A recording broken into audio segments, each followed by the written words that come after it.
Tonight I wanna see the bright lights over me.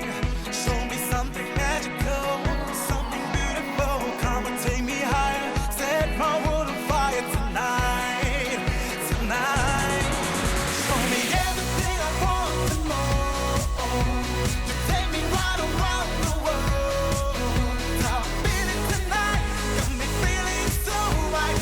Best of the good. This week on Top Billing, Bassie says roll that tape with her life on camera. From the first Miss South Africa of our new democracy to interviewing stars like then Metro FM DJ Romeo Kumalo, who became the love of her life. Oprah is one of the most remarkable women Bassie's met, and she tells us how Madiba became a father figure to her. Travel was her first university. The SA cricketing greats on tour with some of the best company. Fellow presenter Michael Mole made her laugh, scream, and became a bestie for life.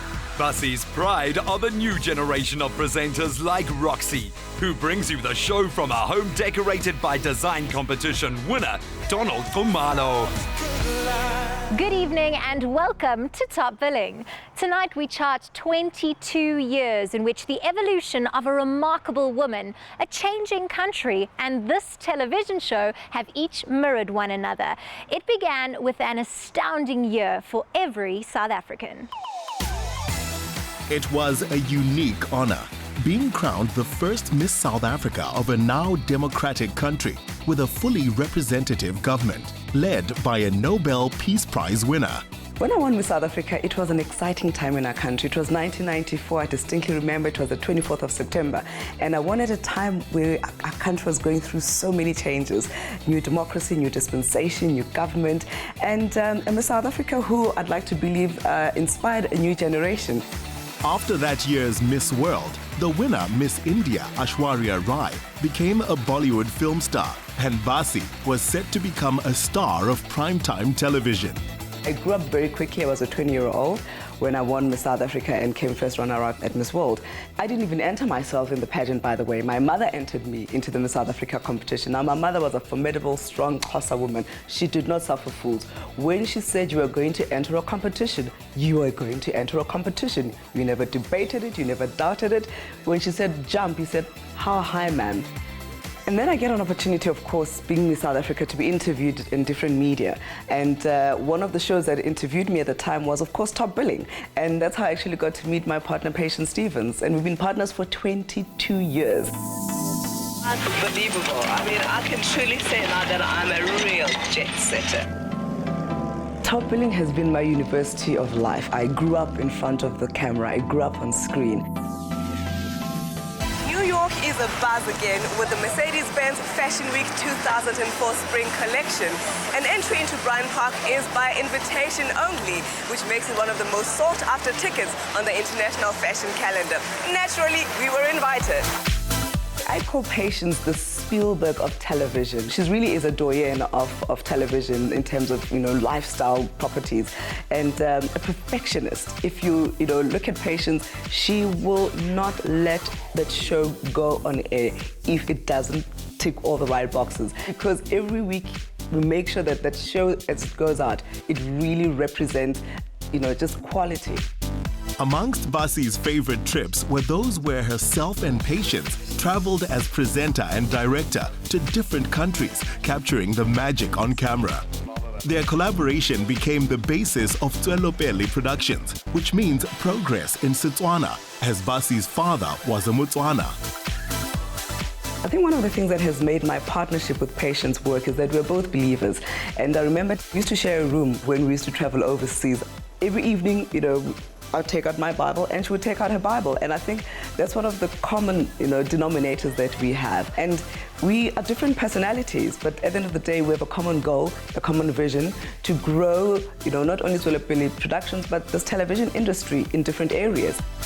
This year, Bassie returned to Miss South Africa as a judge. She did the first round of interviews 4 days before the pageant. Then after her son Nati's school concert on the eve of the finals, slipped in the rain and broke her ankle.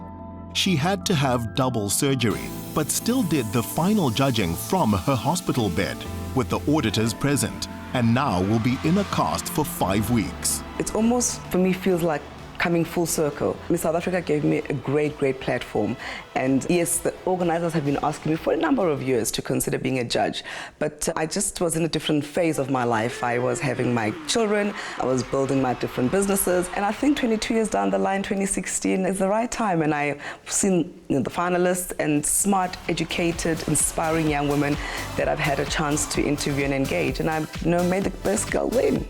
She's shown how dreams can come true.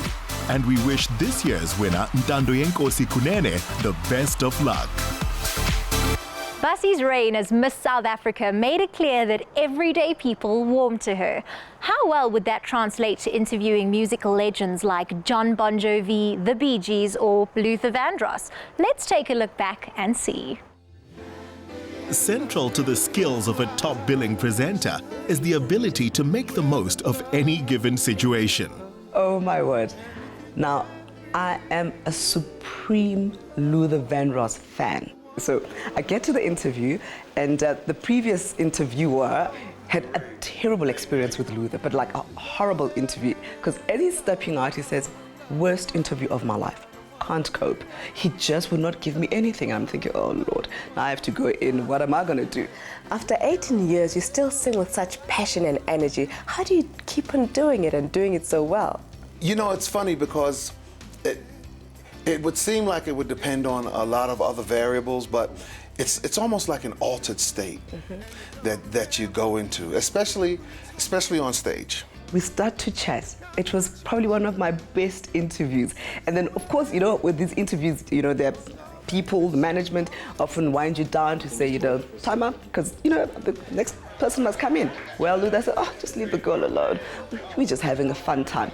I absolutely loved my interview with Luther, and I, still absolutely love his music. I mean, we play his music all the time. As we're living in a world of fools, breaking us down. The Bee Gees sang for me. I mean, how beautiful does it get? Some of the interviews and experiences that I've had on Top Billing have been so memorable. Here we are to see Bon Jovi live on stage. It's happening, it's exciting. The atmosphere is in the air, the stadium is jam-packed. It's party time, let's go. I think one of my first big interviews was with Bon Jovi. Loved that. Television 101, okay? On Top Billing, we do not like to do interviews with people with glasses on. We like the audience to, connect with whomever we're interviewing. So Bon Jovi said, absolutely no way. I'm not taking my sunglasses off. This is the look. Well, lo and behold, started interviewing the guy, and before he knew it, his glasses were off. Tell us more about your philosophy towards life. Well, it's living life, I mean, the songs are written from that point of view. The life you lead, I think, is depicted in your work, regardless of if you're a songwriter or, whatever, a poet, a politician, a gardener. I would hope that with everything you do, you got better at it as you went along. I think it had to do with my charm. She makes light of it, but we witnessed many big names warm to that charm. As Bassie brought us closer to the stars, up next, we find out what was going through her mind and happening in her life as the cameras rolled.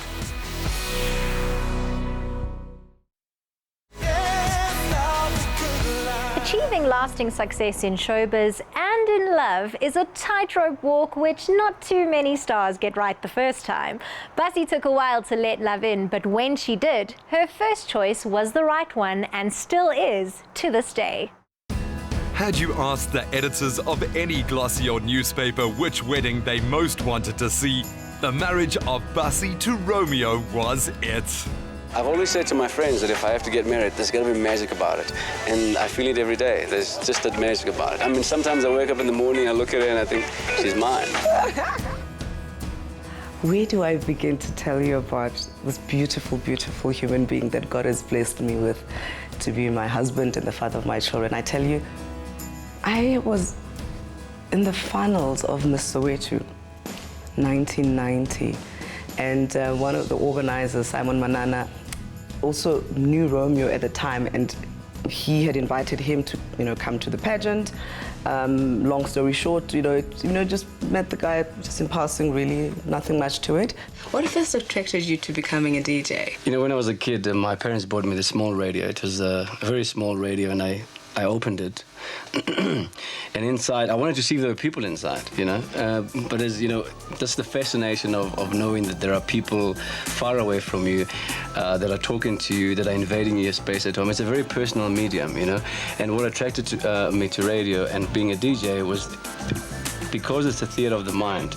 You know what's so funny? Having, been on Top Billing and interviewed people for so many years, some of the shoots we really, really remember. And I actually had to reflect to say, did I actually interview my own husband? To be quite honest, until I saw the footage, I thought, oh my word. And you know what? He has not changed one bit.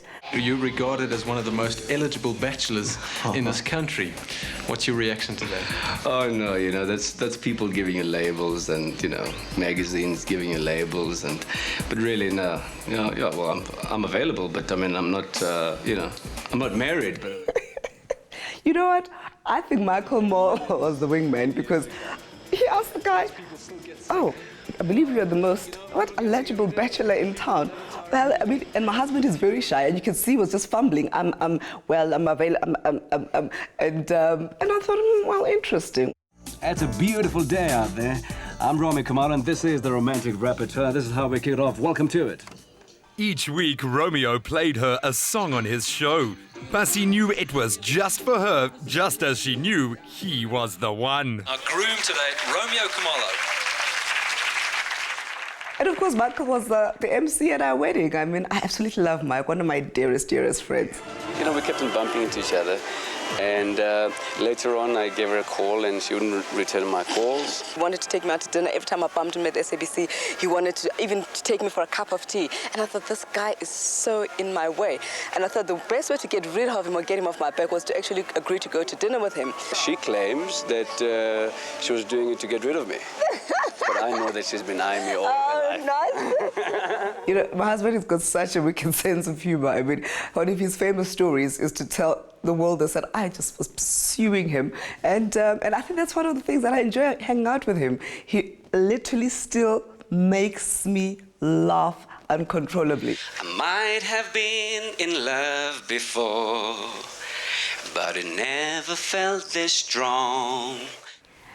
I did not even see this one coming. Hold me now, touch me now, 'cause I don't want to live without you.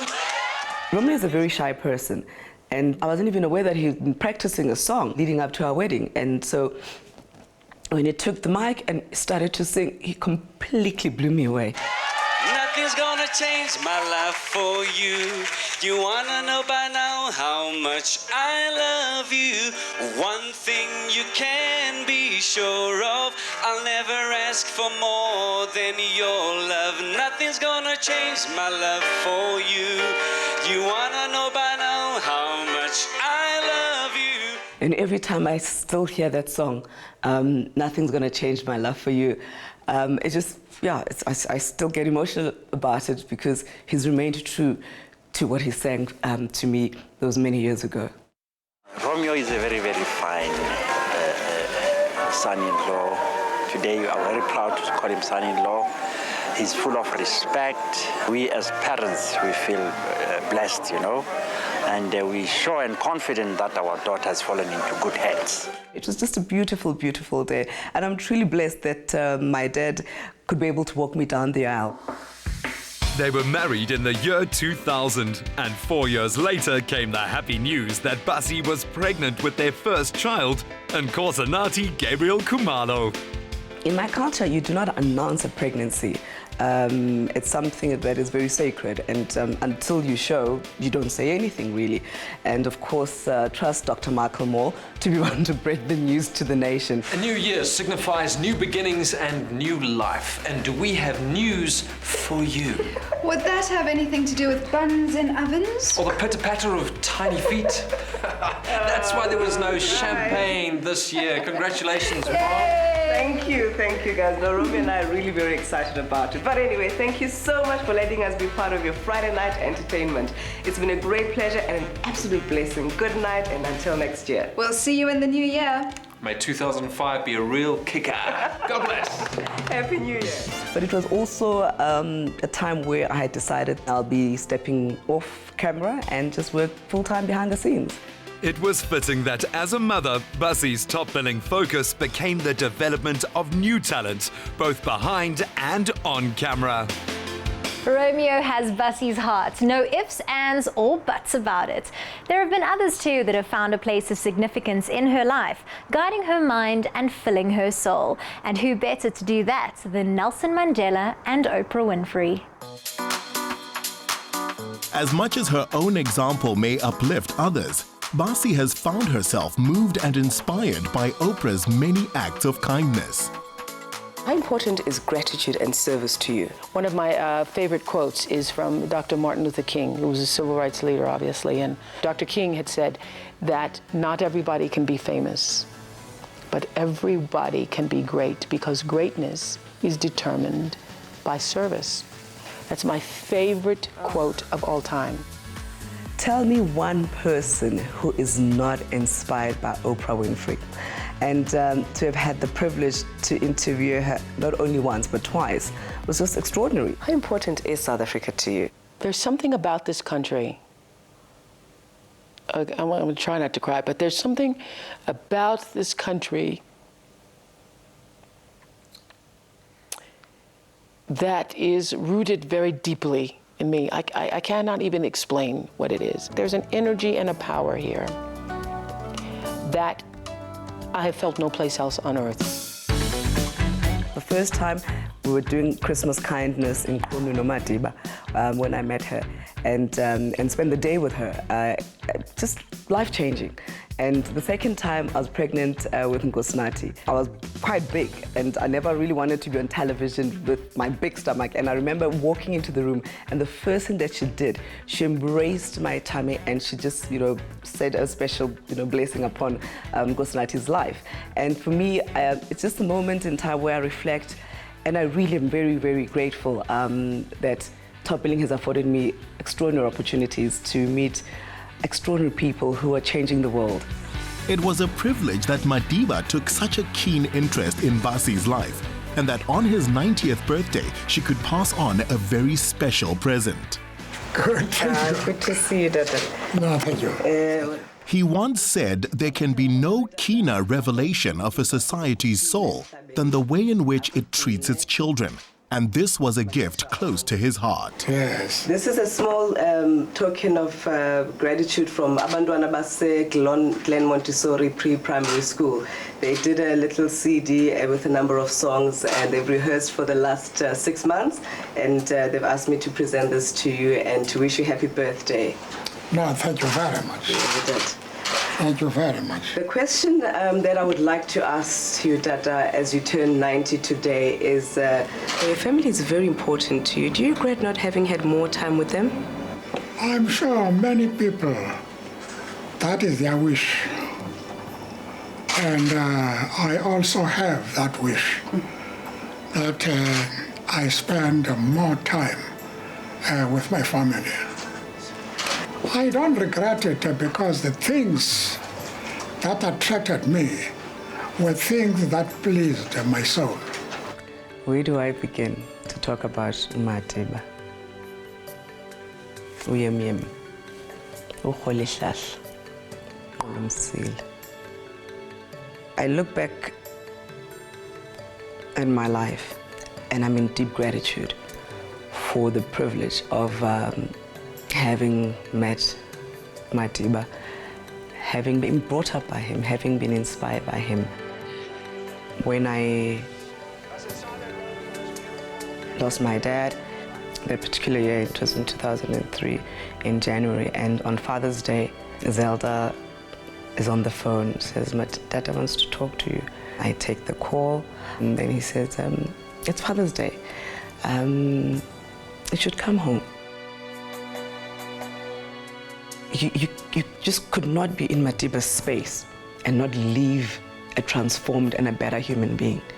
One of the stories that actually Mam Grasa told me was that when I won Miss SA, Madiba knew my background and where I came from, and that I didn't have fancy clothes, and I was an ambassador of a country. And so Mam Grasa arrives home, and in the bedroom, the clothes, size 32 clothes. I was thin back in those days. And so Mom says to Dada, darling, this is not my size. What are these clothes for? And Madiba says to Magrasa, they're for Bassie. She's an ambassador of a nation. And these are her clothes that she needs to wear when she goes out and represents South Africa.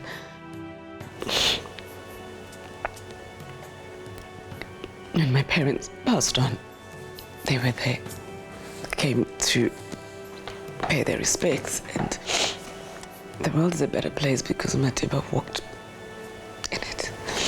And we all have a responsibility to make it a better place for everyone else.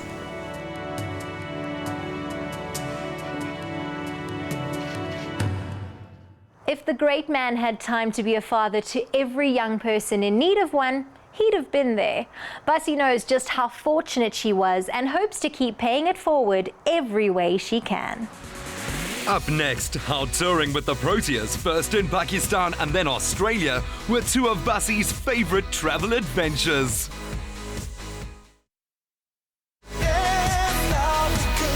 It informs you, makes you grow up, challenges your views on people, food, politics, faith, and just about every subject under the sun. If travel is the best education in the world, then on this show, Bassie got her master's. There were trips to fashion capitals on several continents, expeditions to the wildest reaches of the globe. The TV crews who toured with Bassie formed a very happy bond together. And when she wasn't sharing cultures or shopping, she was laughing. The beauty about my journey with Top Billing was that it allowed me an opportunity to travel the world. I was a child who was born in the hood. My mother was a teacher, my father was a bus driver, and I never had an opportunity to go overseas. I remember a distinct experience where at one point my father put us in his bakkie and we went to Durban. It was the highlight of my childhood days. And of course, through Top Billing, then I got to see the world. Marco Polo didn't call Sri Lanka the finest island in all the world for nothing. The service here is absolutely impeccable. Watch this. Taxi? It doesn't get better than this. It has been referred to as the city that floats in the sky. Kandy with a K is the laid-back capital of the hill country, the traditional center of Sri Lankan culture.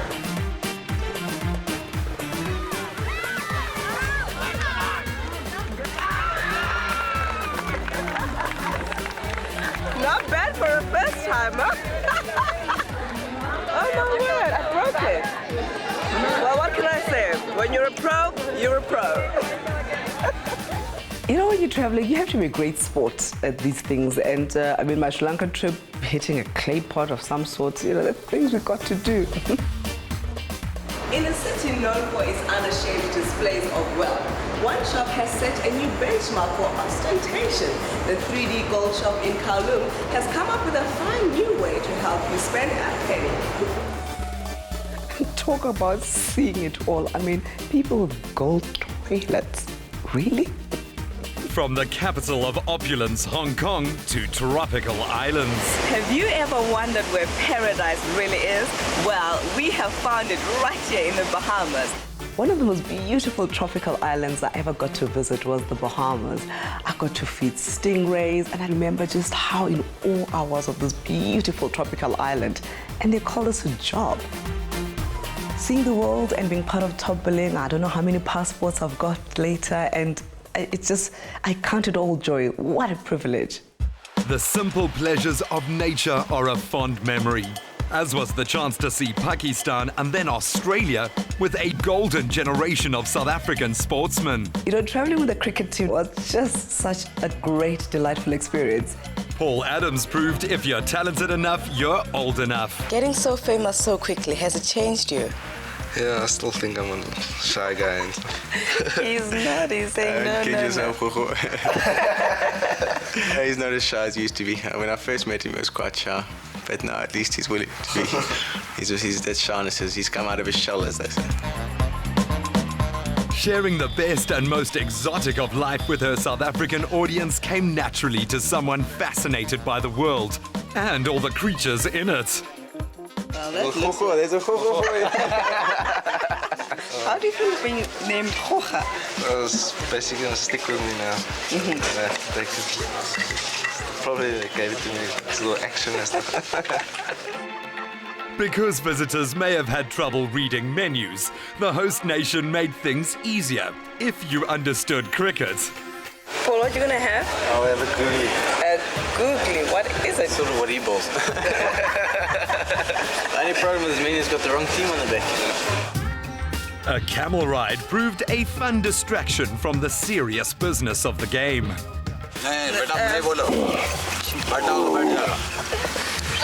All right. Okay. Whoa, those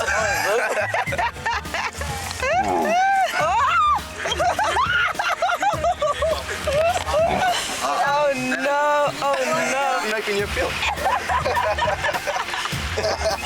You'll be alright. I'm holding on for dear life. You actually get to know people out of their comfort zone and how they goof around and they don't take themselves that seriously. It was just great fun. Touring Australia, Bassie discovered our team was full of jokers, fine cricketers, but also comedians. What do you guys then get to do at your spare time when you're not playing? Well, these are the kind of things we sort of do. We sort of get around and see the beaches and see the attractions like sort of Warner Brothers, and we try and see as much as we can, although we don't often get the opportunity to see everything. I prefer the land, not the water. You like that shark? I think it's a serious big shark there.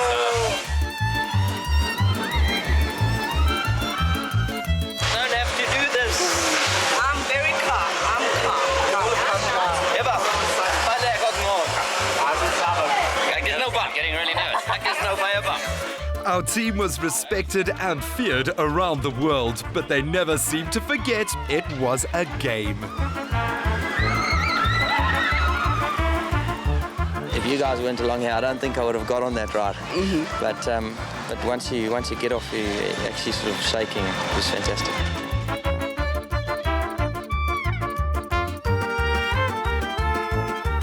If you guys hadn't become cricketers, what would you have become? Would you sort of acting now that we Warner Brothers? Aren't you motivated by the surroundings, perhaps? I'd like to become an underwear model. No, I'm just kidding. I've never really given any thought of what I'd do if I didn't play cricket.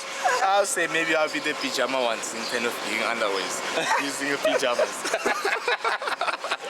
Yeah, this one's a gift for me when I come back again. This one here.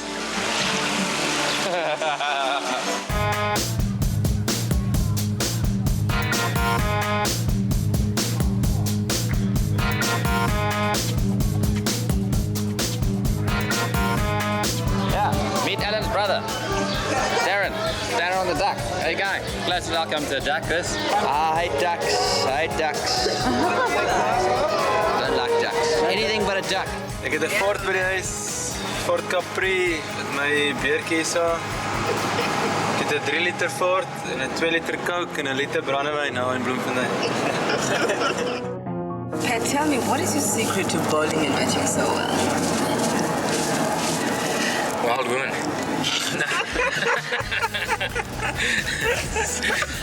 Be living. Wild women do, and they don't regret it. What? They don't forget it. No, they don't regret it. Ons praat baie Afrikaans as ons taktiek wil praat op die veld. Ons ook as daar 2 covers is en ons wil gou vir die ander man aan die ander kant sê ons wil 'n vinnige enkel loopie hardloop of wat ook al. Ouens soos Andrew Hudson sukkel bietjie om Afrikaans te praat en lei dit gewoonlik tot 'n groot gemors op die veld. So jy moet seker maak dat jou buddy aan die ander kant weet hoe om Afrikaans te verstaan. Here in the home of koalas and kangaroos, Our guys demonstrated the Australian art of sledging. At 2 o'clock this afternoon, so in about 15 minutes' time, got the opportunity of watching Pat Simcox talk to the Australian cricketers. Bad chat. This is the captain's team talk. This is finally de Villiers' entrance. He's allowed to come in here. You tell him We've got Charles for Paul Adams. He can pay for that. Family pass for Bob Wilmer, because it looks like he's carrying his whole family in his pouch. These players came to the home of the top test team in the world and not only taught them a few lessons in cricket, but had a go at some other Aussie sports too. It says here, a boomerang that doesn't come back is a stick. And the memories that come back from these encounters with giants of the game are worth reliving. Wow, getting Micaiah, Zulu, Polly, Simo, Jorge, Herschel, and Hansi to all open up in one extraordinary travelogue, that is the art of great television.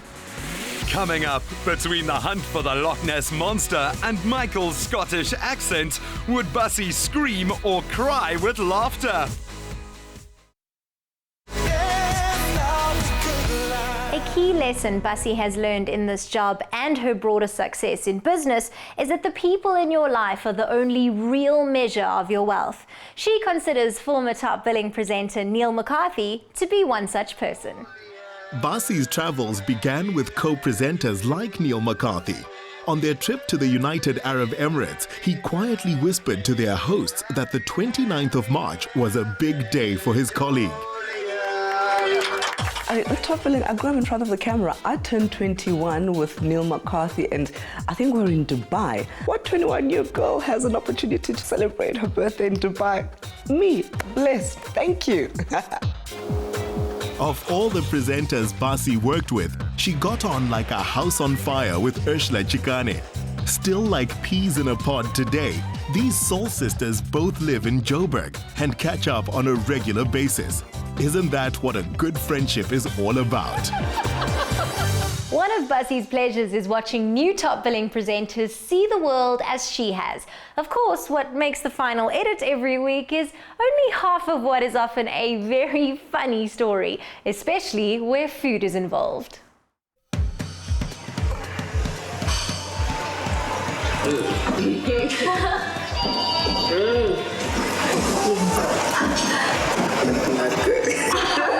You know, the things that you know you'll never do when you travel, but in front of the camera, the things you will have to do, whether it's eating a snake soup, I think it was in Japan, or a frog soup, I can't remember. I've been very daring on this trip, I must say, but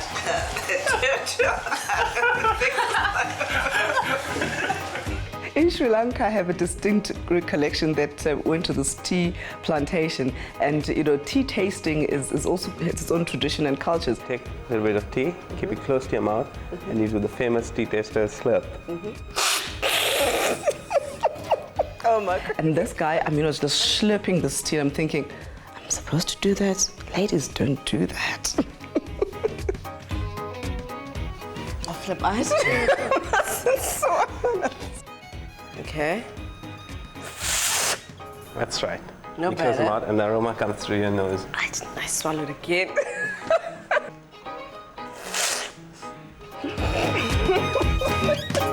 Now to a country where the biggest national celebrity never shows their face. We're not even sure if he actually exists. It's Scotland, and being there with Michael Mole made for one of Bassie's best ever adventures. For our next competition, if you can guess which presenter this is, you'd be the lucky winner. You know, one of the highlights of my top billing experience was traveling the world with Michael. Good evening and a very warm welcome to Top Billing. Yes, it's a wee pleasure to be in Scotland tonight, and in a first for us, our location is the glorious 19th century Drumere Castle, where one can live out the romantic dreams of yesteryear. Since 1857, this castle has been home to the family Duff, and its majestic grandeur is a true representation of the Scottish aristocracy.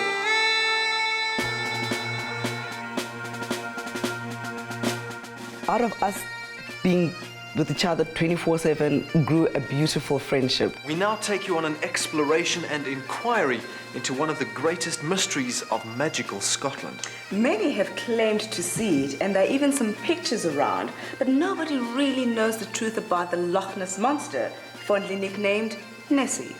The following insert is based solely on fact. No names have been changed, no footage has been altered, no wool has been pulled over anyone's eyes. This is no-nonsense Nessie. I'm shaking my head when I think of Michael Moore. I mean, Michael Moore literally has this childlike spirit. Now, we managed to track down a man who was involved in the longest sighting of the monster way back in 1965.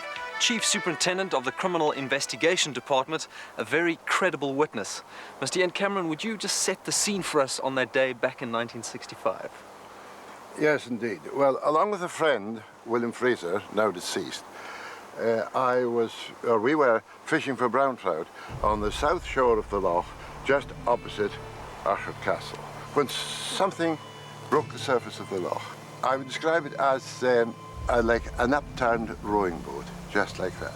And while watching it, it disappeared. Seconds later, it surfaced again, and it was the plan view.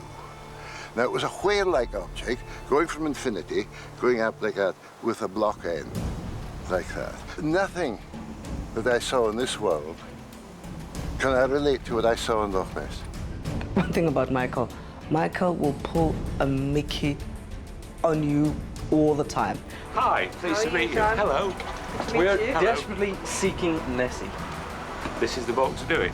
We've got sonar on board. You can come, we can watch out on the water, and we can look down underneath and look right down to the bottom of the loch as we sail along. What are we waiting for? Shall we? Climb aboard. So now we're on this boat, and Michael says, John, what would Nessie look like if she were to appear on that screen?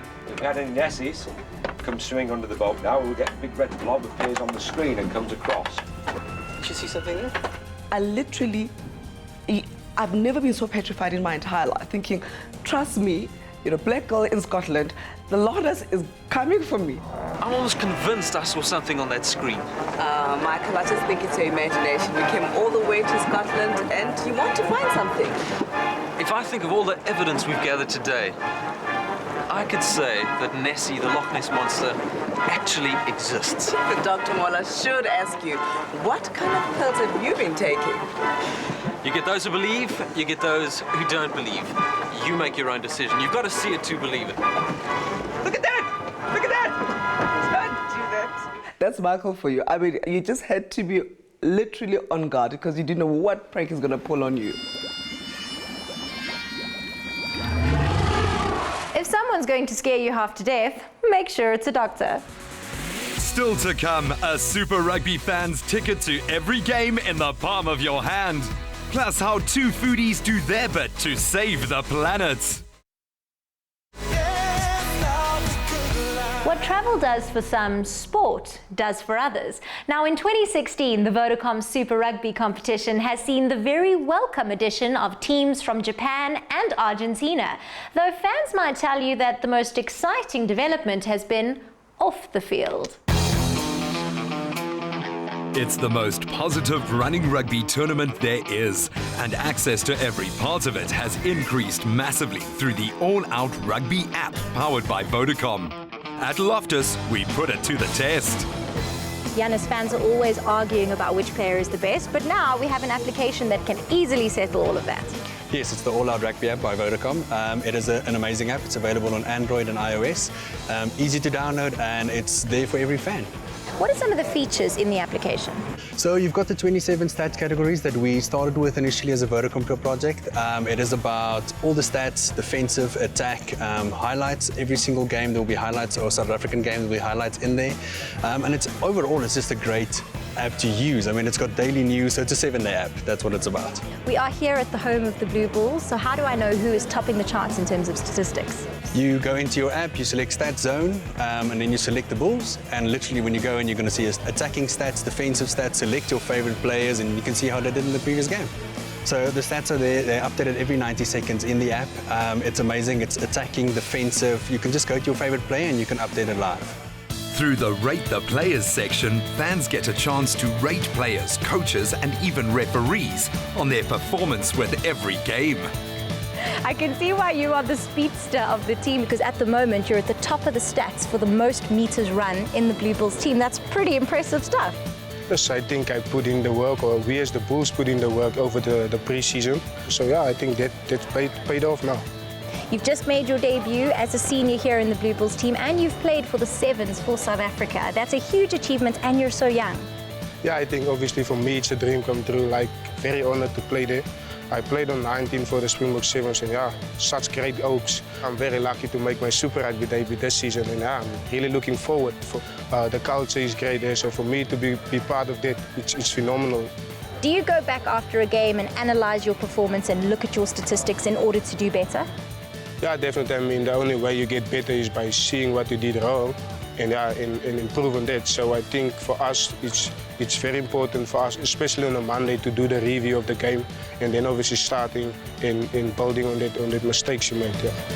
For players and fans, if you miss a game, the app has live stats and a highlights video from each match.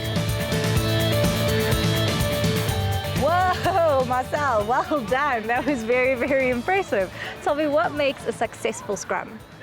I think you need 8 guys working in unison to be in sync, you know, and I think that's the beauty of it. Everybody working towards a common goal, and if you hit it on the mark, it's nice. Take me through the scrum. What goes into it? Okay, yeah, so basically, you know, you want to, as a tight end, you want to set up square and just keep yourself square. You got the whole pack behind you, you got your locks and everybody coming in and your hooker next to you. So yeah, you just want to stay square and get a good body position in, and then just basically explode when the ball comes in. I'm holding on for dear life. Obviously, to do that, you need to be really strong, am I right? Yeah, definitely. I think if you're heavier and maybe a bit stronger than the other pack, it does help a bit, but there's a lot of a technique involved at the end of the day. Is it important after your game to look back at your performance and analyze your statistics? Yes, I think in the professional area it's very important to obviously analyze your game. For me personally, you know, I like going on and just making sure that I've done everything that was set out for me to do, and then obviously you can analyze your opposition as well, which is pretty important. So yeah, it's good for that as well. For those debates around technique, this app has a think tank of analysis and opinions. Nice!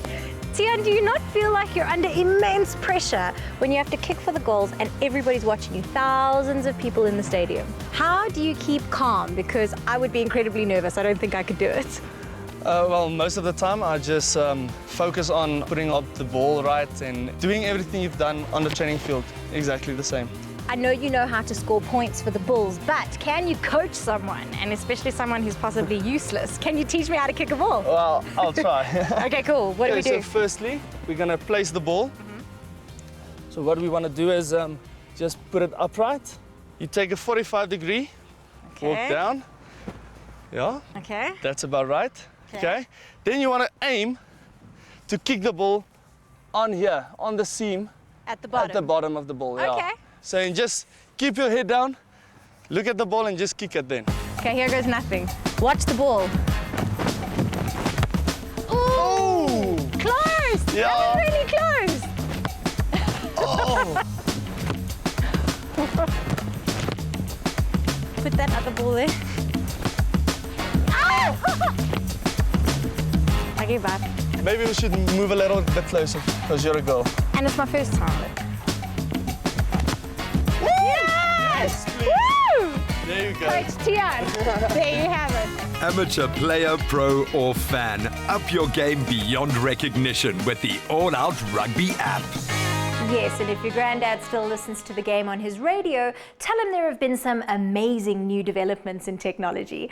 Next, we meet 2 visionary foodies. Jonah, who felt that organic ingredients were too inaccessible, and Jean-Marc, who found the same was true of fine dining. With Standard Bank helping to move them forward, these 2 now create the most superb hamburgers with a side order of inspiration for all of you entrepreneurs out there. Jonah Lewis and Jean-Marc Lenferna de la Motte first sold their burgers at the Oranjezicht City Farm Market in Cape Town. It's an initiative which shares the core values of their business.